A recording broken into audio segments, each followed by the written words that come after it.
Hi I am Ashish. Welcome back to my YouTube channel business mentor.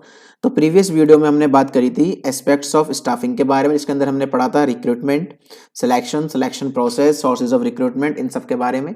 तो आज हम इस चैप्टर का एंड कर देंगे। आज हम पढ़ेंगे ट्रेनिंग एंड डेवलपमेंट। तो बेसिकली जो ट्रेनिंग एंड डेवलपमेंट है थोड़े डिफरेंट है, ठीक है। ये एक जैसे नहीं होते, थोड़े डिफरेंट होते हैं। बेसिकली अगर मैं ये बोलूँ कि development is a wider concept than training. Okay, development एक बड़ा कंसेप्ट है ट्रेनिंग से। तो चलिए जरा पढ़ लेते हैं इनके बारे में क्या है। Training and development is an attempt to improve the current और फ्यूचर एम्प्लॉय परफॉर्मेंस। देखो आपको यहाँ पे एक चीज बिल्कुल कॉमन है दोनों में कि ये परफॉर्मेंस को एनहांस करता है, परफॉर्मेंस को इंप्रूव करता है एम्प्लॉय की, ठीक है। अगर आप ट्रेनिंग किसी को प्रोवाइड कराते हो, ठीक है, जैसे मान लो आप किसी कंपनी के अंदर काम करने के लिए गए, तो आपको कंपनी पागल नहीं है कि आपको डायरेक्ट आपको काम पकड़ा देगी, जी करो, ठीक है। भाई आपको क्या पता क्या करना है, कैसे करना है, आपको सिर्फ थोड़ा आइडिया है, ठीक है, कि काम क्या है क्या, लेकिन कैसे करना है इतना ज्यादा आइडिया आपको नहीं होता, ठीक है। ऐसा न्यू कमर आपको नहीं पता, तो आपको कंपनी ट्रेनिंग प्रोवाइड कराती है, ठीक है। आपके स्किल्स जो आपके पास स्किल्स ऑलरेडी हैं, ठीक है, उनको और इंप्रूव करता है ट्रेनिंग पार्ट, ठीक है ना। ट्रेनिंग में उनको और इंप्रूव किया जाता है। समझ में आ रहा है। तो training and development is an attempt to improve the current और future employee performance by increasing an employee's ability. Okay, employee की एबिलिटी को इंक्रीज करते हैं टू परफॉर्म थ्रू लर्निंग। कैसे? लर्निंग से, usually by changing the employee's attitude और increasing his और her skills and knowledge. समझ में आया। देखो यहाँ पे एक बात कह रहा है, एम्प्लॉयज एटीट्यूड। देखो एम्प्लॉयज एटीट्यूड, एटीट्यूड मतलब ये नहीं कि मतलब कि बस यार मैं ही हूँ बस, ठीक है, ऐसे वाला एटीट्यूड नहीं। यहाँ पे जो एटीट्यूड की बात हो रही है वो एक पॉजिटिव वे में हो रही है। समझ रहे हो, ठीक है। जैसे अगर कोई कंपनी अपने एम्प्लॉय को ट्रेनिंग प्रोवाइड कराएगी, उसकी पर्सनैलिटी डेवलप करेगी, उसको काम सिखाएगी, तो भाई देखो उस एम्प्लॉय का भी एक एटीट्यूड होगा, ठीक है। जब पहले कोई और एटीट्यूड होगा लेकिन बाद में वो एटीट्यूड चेंज हो जाएगा। समझ में आ रहा है। जैसे मुझे अगर मैं किसी कंपनी में काम करने के लिए जाऊं, ठीक है, और मुझे नहीं आता, मेरे इतना ज़्यादा बैकग्राउंड इतना अच्छा नहीं था कि मैं कुछ पढ़ाई के अलावा भी कुछ और सीख सकूं, लेकिन कंपनी ने मेरी उसमें हेल्प करी, ठीक है, मेरे को ट्रेनिंग दी, मेरी पर्सनैलिटी डेवलप करी। तो देखो यार, मेरा जो एक पहले जो एक एटीट्यूड बना हुआ था एक कंपनी के लिए, चाहे वो कैसा भी बना हुआ हो, ठीक है, नेगेटिव, ज़्यादातर देखो नेगेटिव होता है, कैसा भी होता है, मुझे नहीं पता, ठीक है। तो बेसिकली क्या होता है कि जो एटीट्यूड है वो एक पॉजिटिव वे में चला जाता है। अब भाई कोई आपके लिए इतना कुछ कर रहा है तो आपके लिए आपके अंदर उसके लिए एक पॉजिटिव एटीट्यूड तो होगा ना आपके अंदर उसके लिए। तो सिंपल ये कहना चाह रहा हूं मैं, ठीक है। Usually by changing the employee's attitude और इंक्रीजिंग हिज और हर स्किल्स एंड नॉलेज, और स्किल्स और नॉलेज को इंक्रीज कर देता है, ठीक है, ट्रेनिंग पार्ट। तो ट्रेनिंग क्या होती है? Training means equipping the employees with the required skill to perform the job, ठीक है जी। डेवलपमेंट क्या होती है? It refers to overall growth of the employee. Basically जो डेवलपमेंट पार्ट है उसमें क्या कह रहे हैं कि ये एक ओवरऑल ग्रोथ है एम्प्लॉय की, ठीक है। मतलब क्या है कि ट्रेनिंग एक पार्ट है डेवलपमेंट का, ठीक है, डेवलपमेंट ट्रेनिंग का पार्ट नहीं है। समझ रहे हो। तो डेवलपमेंट क्या होता है? It refers to overall growth of the employee. अब देखो देखो, ट्रेनिंग में आपको सिर्फ एक पार्ट सिखाया जाएगा, जो काम आप करने जा रहे हो सिर्फ आपको वही सिखाएंगे, लेकिन डेवलपमेंट में आपको सब कुछ पूरे तरीके से आपके पर्सनैलिटी को सब कुछ डेवलप कर देंगे, ठीक है। आपको काम के साथ साथ आपको और चीजें भी करवाएंगे। समझ रहे हो। इसे कहते हैं development. It focuses on personal growth and successful employees development. तो आई होप कि आपको यहां तक समझ में आ गया होगा, ठीक है। अगर आपको इस टॉपिक में कोई भी डाउट होता है तो आप प्लीज कमेंट बॉक्स में उसको पूछ लीजिए, मेरी ईमेल आईडी पे आप उसको मेल कर दीजिए। चलिए आगे बढ़ जाते हैं। नेक्स्ट पॉइंट है आपका benefits of training for organisation, ठीक है। ट्रेनिंग के क्या बेनिफिट्स हैं किसी भी ऑर्गेनाइजेशन के लिए? सबसे पहला है रिड्यूस्ड लर्निंग टाइम। अब देखो आपने यहां तक इस चैप्टर को पढ़ लिया है तो आई होप कि आपको ये चीजें अब समझ में आने लगी होंगी, ठीक है। आप खुद से भी आप कोशिश करो कि एक एक पॉइंट को पढ़ के उसका मीनिंग निकालने की, ठीक है ना। देखो आप हर चीज आप किताब में देखने जाओगे वो थोड़ा सा ज्यादा बोरिंग हो जाएगा, और हर चीज किताब अपना कॉमन सेंस भी होता है कुछ, उसको यूज करो। देखो आपने यहां तक पढ़ाई करी है ना, तो अब आप ये पॉइंट सारे अपने आप बना लोगे इजिली, ठीक है। तो चलो पहला पॉइंट देखते हैं, रिड्यूस लर्निंग टाइम। रिड्यूस, देखो आप पहले ट्रेंड नहीं थे, ठीक है। किसी अगर आपको कोई काम दिया जाए और आप उस काम में आप ट्रेंड नहीं हो, ठीक है, उसमें आपको टाइम लगेगा, सीखने में टाइम लगेगा। आपको गलतियां भी नहीं करनी है, तो आप पहले उस काम को सीखोगे, टाइम लगेगा, बहुत टाइम ले जाएगा, ठीक है ना। तो आप गलतियां भी कर दोगे साथ साथ। तो इन सब चीजों से बचने के लिए क्या होता है कि पहले एम्प्लॉय को ना ट्रेनिंग दी जाती है, ताकि वो जब वो एक पार्टिकुलर वर्क पे काम करे, किसी पार्टिकुलर पार्ट पे काम करे, किसी पार्टिकुलर प्रोजेक्ट में अगर वो काम करे तो वहां पे गलतियां ना हो और बहुत ही कम टाइम लगे कोई नई चीज सीखने में। समझ रहे हो, इसे कहते हैं रिड्यूस लर्निंग टाइम। अगला है बेटर परफॉर्मेंस। भाई आप कुछ कंपेयर करो ना यार, अगर ट्रेनिंग से पहले आप क्या थे, ट्रेनिंग के बाद आप क्या हो। ट्रेनिंग से पहले मतलब आपके अंदर कॉन्फिडेंस बहुत बहुत कम कॉन्फिडेंस होगा काम का। ठीक है भाई, कोई आपको काम दे रहा है, आप डर रहे हो, ठीक है, आप काम नहीं कर पा रहे, आप गलतियां कर रहे हो, आपका हाथ आपके हैंडशेक हो रहे हैं, आप काम नहीं कर पा रहे ठीक से। ठीक है जी, तो बेसिकली क्या होता है, लेकिन जैसे ही आपको ट्रेनिंग मिल जाती है, आपको काम पता चल जाता है क्या काम है, कैसे करना है, क्या करना है, कितना करना है, तो अब आपकी जो परफॉर्मेंस है वो बेटर होने लग जाएगी। ठीक है जी। अगला पॉइंट है आपका एटीट्यूड फॉर्मेशन। देखो ये वाला पॉइंट मैंने अभी आपको बताया कि कंपनी के लिए एक एम्प्लॉय का एक पॉजिटिव एटीट्यूड बन जाता है। जब कंपनी आपको इतना कुछ दे रही है, आपको इतना कुछ सिखा रही है, आपके और इतने डेवलपमेंट कर रही है, तो भी कहीं ना कहीं आपके अंदर भी ये बात आएगी कि यार कंपनी मेरे लिए इतना कुछ कर रही है तो यार काम करके दो और ठीक से काम करके दो।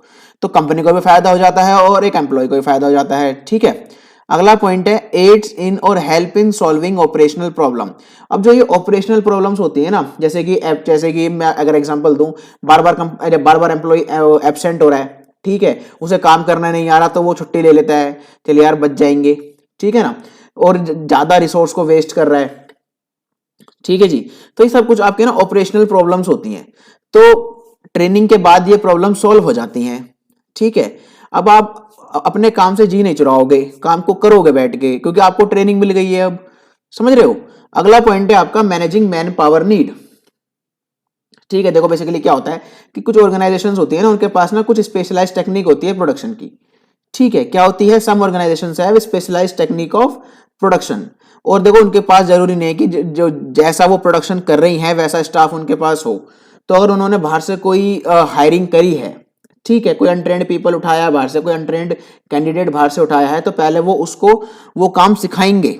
मान लो मैं कोई क्या क्या एग्जांपल ले बताओ। जैसे मान लो मैं कोई ना एक माइक बना रहा हूँ, माइक माइक होता है ना, ठीक है, मान लो मैं कोई माइक बनाता हूँ, ठीक है, और वो माइक ऐसा है कि वो थोड़ा डिफरेंट है, तो उसको जो बनाने के लिए जो मैन पावर मेरे को चाहिए उसको एक स्पेशल ट्रेनिंग देनी पड़ेगी।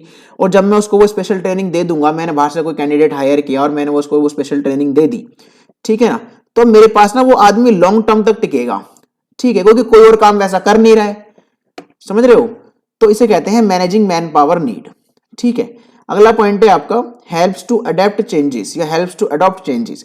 भाई देखो जब आपके पास एक अच्छी ट्रेंड मैन पावर है ना, तो चेंजेस को अडॉप्ट करने में आपको प्रॉब्लम नहीं होने वाली। सिंपल सा पॉइंट है ये। तो आई होप को आपको सारे पॉइंट ये समझ में आ गए होंगे। बढ़ते हैं नेक्स्ट पार्ट पे। Benefits of training for employees. देखो अभी हमने पढ़ा benefits of training for organisation, कि एक कंपनी को, एक ऑर्गेनाइजेशन को क्या बेनिफिट्स हैं ट्रेनिंग के। अब हम देखेंगे कंपनी के एम्प्लॉयज को क्या बेनिफिट्स हैं ट्रेनिंग के। ठीक है जी। तो चलिए सबसे पहला पॉइंट है आपका बेटर कैरियर ऑप्शंस। भाई देखो जब आपको ट्रेनिंग मिल गई, ठीक है, अब आपको काम आता है, अब आपके ना कैरियर के काफी सारे ऑप्शंस आपके पास आ गए हैं, बेटर कैरियर ऑप्शंस। अब पहले तो काम आता नहीं था तो ऑप्शंस थे नहीं, अब काम आ गया है तो अब ऑप्शंस बढ़ गए आपके पास। नेक्स्ट पॉइंट है अर्निंग मोर। भाई ज्यादा कमाओगे। पहले आप ट्रेंड नहीं थे, या फिर आपको ट्रेनिंग उस लेवल की नहीं मिली थी, ठीक है, तो आप कम यूनिट्स प्रोड्यूस कर रहे थे तो आपको कम सैलरी या वेजेस मिल रहा होगा। अब आप ज्यादा यूनिट प्रोड्यूस करोगे आफ्टर बेटर ट्रेनिंग, तो आपको अब ज्यादा पैसे मिलेंगे, तो ज्यादा कमाओगे यार, सीधी सी बात है। अगला पॉइंट है बूस्ट अप द मोरल। ठीक है भाई देखो, अगर जब मुझे काम नहीं आता ना, तो मैं डर डर के घूमूंगा, मेरा ना काम करने का मन नहीं करेगा, ठीक है, मैं बचूंगा काम से। समझ रहे हो, मतलब आदमी अंदर ही अंदर ना डरने लग जाता है, उसका ना मोटिवेशन लेवल कम हो जाता है। मोरल बूस्ट करने के लिए क्या होता है, अगर आपकी ट्रेनिंग अच्छी हुई है, ठीक है, अगर आपकी ट्रेनिंग अच्छी हुई है तो आपका मोरल बूस्ट हो जाएगा। समझ रहे हो। अगला पॉइंट है आपका less chances of accidents. Simple सा लॉजिक है, देखो जब आपको ट्रेनिंग मिल गई, जैसे मैं आपको एक एग्जांपल देता हूँ, आप किसी मशीन पे काम करते हो, ठीक है, आपको किसी मशीन पे काम करना है, आपको मशीन चलानी नहीं आती, ठीक है, जब आप उस मशीन पे पहली बार जाओगे तो हो सकता है कि आप अपना कोई नुकसान कर बैठो या कंपनी का कोई नुकसान कर बैठो, ठीक है, लेकिन अगर आपको पहले उस मशीन को चलाने की ट्रेनिंग मिल जाती है तो अब लेस चांसेस हैं कोई भी एक्सीडेंट्स होने के। ठीक है, तो यहाँ तक आपके ये पॉइंट्स हैं benefits of training for employees. तो बढ़ते हैं आगे।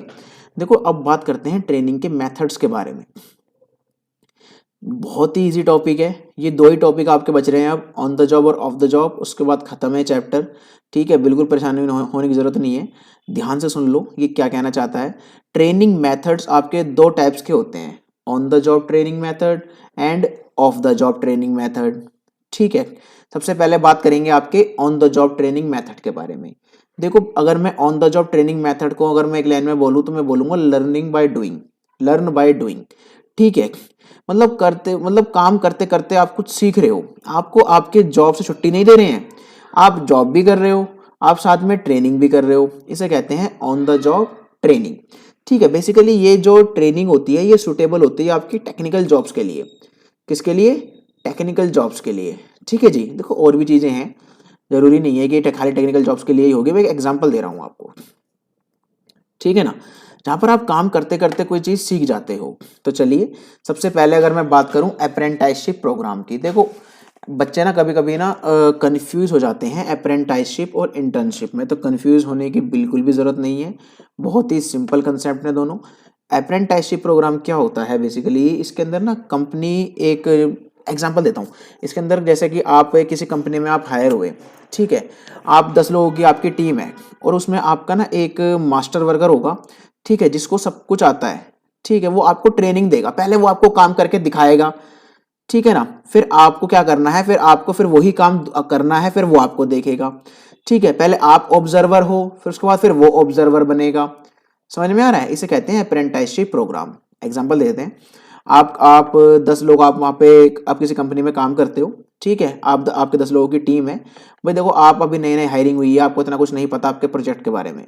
ठीक है, कंपनीज में ना प्रोजेक्ट चलते हैं, प्रोजेक्ट्स होते हैं जिसमें आपकी हायरिंग होती है, पर्टिकुलर प्रोजेक्ट के लिए इतने एम्प्लॉयज चाहिए, उसमें आपकी हायरिंग हो गई है, आप वहाँ पे जाके काम कर रहे हो, मतलब काम नहीं कर रहे हैं अभी, आपकी ट्रेनिंग होगी। तो कंपनी ने क्या चलाया, अप्रेंटिसशिप प्रोग्राम चलाया। उसमें क्या होगा कि पहले एक मास्टर वर्कर होगा जो आपको काम करके पहले दिखाएगा। ठीक है, फिर वही काम या तो आपको साथ साथ में करना है जैसे वो कर रहे हैं, या फिर पहले उस काम को पहले देख लो। ठीक है, अच्छे से देख लो, जो भी डाउट आ रहा है पूछ लो, सब कुछ ठीक से देख लो। ठीक है, फिर उसके बाद फिर वो काम आपको करना है। ठीक है, बहुत ही ध्यान से फिर वो आपके काम को चेक करेंगे। ठीक है जी, इसे कहते हैं अप्रेंटिसशिप प्रोग्राम, है ना सिंपल। अगला पॉइंट है इंटर्नशिप। इंटर्नशिप क्या होता है, बेसिकली एक एग्रीमेंट होता है किसके बीच में, एक प्रोफेशनल इंस्टीट्यूट के बीच में और कॉर्पोरेट सेक्टर के बीच में।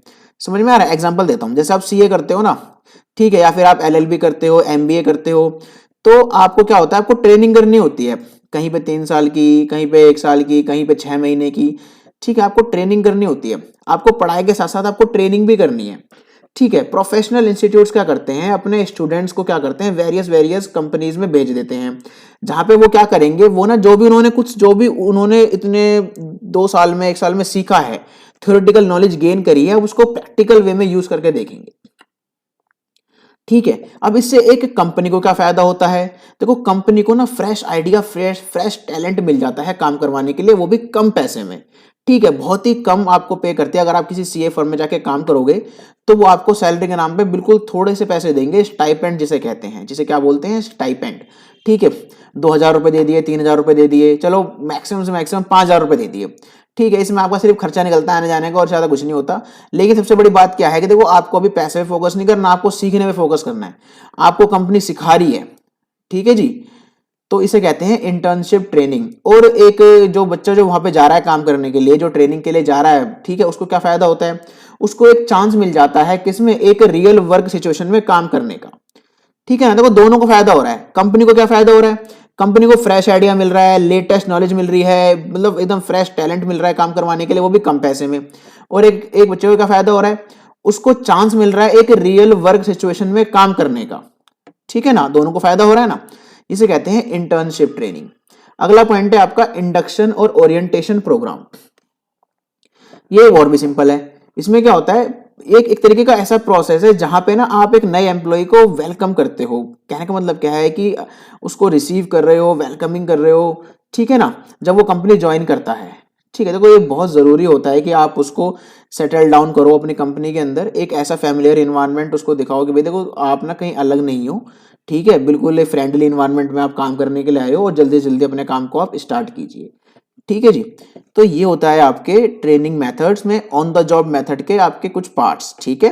तो चलिए फोटोज के माध्यम से समझते हैं। अप्रेंटिसशिप ट्रेनिंग जैसे आप देख पा रहे हो कि पहले एक मास्टर वर्कर काम करके दिखा रहा है और पीछे ये ऑब्जर्वर बन के जो एम्प्लॉई हैं, जो कैंडिडेट्स हैं वो देख रहे हैं, फिर बाद में फिर ये काम करेंगे, फिर ये देखेंगे। इसे कहते हैं अप्रेंटिसशिप ट्रेनिंग। इंटर्नशिप क्या होता है बेसिकली कि यहाँ पे ना इंस्टीट्यूट क्या करता है, वो अपने बच्चों को भेजता है काम करवाने के लिए कि आप ट्रेनिंग लेके भी आइए साथ साथ, जिससे क्या होता है कि आपको थ्योरेटिकल के साथ साथ प्रैक्टिकल नॉलेज भी हो जाती है, ठीक है। और कॉर्पोरेट हाउसेस को एक फ्रेश टैलेंट मिल जाता है कम पैसे में काम करवाने के लिए। दोनों फायदा उठा रहे हैं इस चीज का। अगला पॉइंट क्या है, इंडक्शन एंड ओरिएंटेशन। इसमें आपको अभी पता चला कि आप वेलकमिंग करते हो, ठीक है ना, मतलब इन्वायरमेंट से फैमिलियर करवाते हो, उसको फ्रेंडलीनेस दिखाते हो कि भाई देखो आपको यही काम करना है, ठीक से काम करना है, कोई दिक्कत नहीं है, हम आपके साथ हैं, ठीक है ना। आपको डरने की बिल्कुल जरूरत नहीं है, आप आराम से काम करिए, कोई प्रॉब्लम हो तो हमें बताओ, ठीक है ना। इसे कहते हैं इंडक्शन एंड ओरिएंटेशन। चलिए move to the next point. अगला पॉइंट है आपका ऑफ द जॉब ट्रेनिंग या ऑफ द जॉब मेथड, ठीक है। ये आपका नेक्स्ट मेथड है, ठीक है ना, ट्रेनिंग मेथड्स का। ऑफ द जॉब मेथड क्या होता है बेसिकली, इसमें आपको ना जॉब से छुट्टी दे देंगे कुछ वीक्स की, ठीक है, फ्यू डेज की या फ्यू वीक्स की आपको छुट्टी दे देंगे, ठीक है। पहले बेटा आप काम सीख के आ जाओ, पहले आप काम सीख के आ जाओ, उसके बाद आप यहाँ पे आप काम करना, ठीक है। इससे क्या होता है कि जो इसमें ना चांसेस होते हैं ना आपके एक्सीडेंट्स होने के, ये सब थोड़े कम हो जाते हैं, ठीक है। ये रिड्यूस कर देता है। जैसे कि आपको किसी ऐसी मशीन पे काम करना है या किसी ऐसे हजार्डस सब्सटेंस पे काम करना है जिसमें आप अपना नुकसान कर दोगे और कंपनी का भी नुकसान कर दोगे, ठीक है। इससे बढ़िया है कि भैया पहले आप ना काम सीख लो, आराम से काम सीख लो, छुट्टी ले लो पहले आप, ठीक है। उसके बाद आप यहाँ पे रियल मशीन पे आप काम करना, ठीक है जी। इसे कहते हैं ऑफ द जॉब मेथड। कुछ फ्यू डेज के लिए छुट्टी दे देते हैं, फ्यू वीक्स की छुट्टी दे देते हैं, ठीक है। सबसे पहला पॉइंट है आपका वेस्टिब्यूल स्कूल। वेस्टिबल स्कूल क्या होता है, देखो जैसे मैंने आपको अभी समझाया कि आपको जैसे कोई किसी मशीन पे काम करना है, ठीक है, तो पहले आपको उस मशीन के मॉडल पे काम करना सिखाएंगे। आपको डायरेक्ट आपको इतनी महंगी मशीनरी नहीं पकड़ा देंगे काम करने के लिए कि जी कर लो, आपको हम बता देते हैं कैसे कैसे करना है और आप कर लो। पता लग रहा है आपने अपना हाथ खो दिया, ठीक है, कोई नुकसान कर लिया अपना, फिर बाद में फिर कंपनी आपको कंपनसेशन दे रही है, ठीक है, या फिर आप कंपनी की मशीन ही खराब कर दो, ये सब नहीं चलेगा। बहुत महंगी आती है मशीन्स, आपको पता होगी ये वाली बात। तो चलो वेस्टिबल स्कूल में क्या होता है, पहले आपको बिल्कुल उसी मशीन के मॉडल पे काम करवाएंगे, ठीक है। उस मॉडल पे पहले काम, जितनी गलती करनी है यहां कर लो, पूरा सीख लो यहाँ पे ठीक से। उसके बाद आपको काम करवाएंगे ओरिजिनल मशीन पे, ठीक है, जो रियल वर्किंग एनवायरनमेंट है, फिर आपको उसमें भेजेंगे। अब देखो जब आप इतने ट्रेंड हो चुके हो तो फिर तो वहां पे आपको कोई काम करने में प्रॉब्लम आने वाली ही नहीं है, ठीक है। समझ में आ गया, इसे कहते हैं वेस्टिबल स्कूल।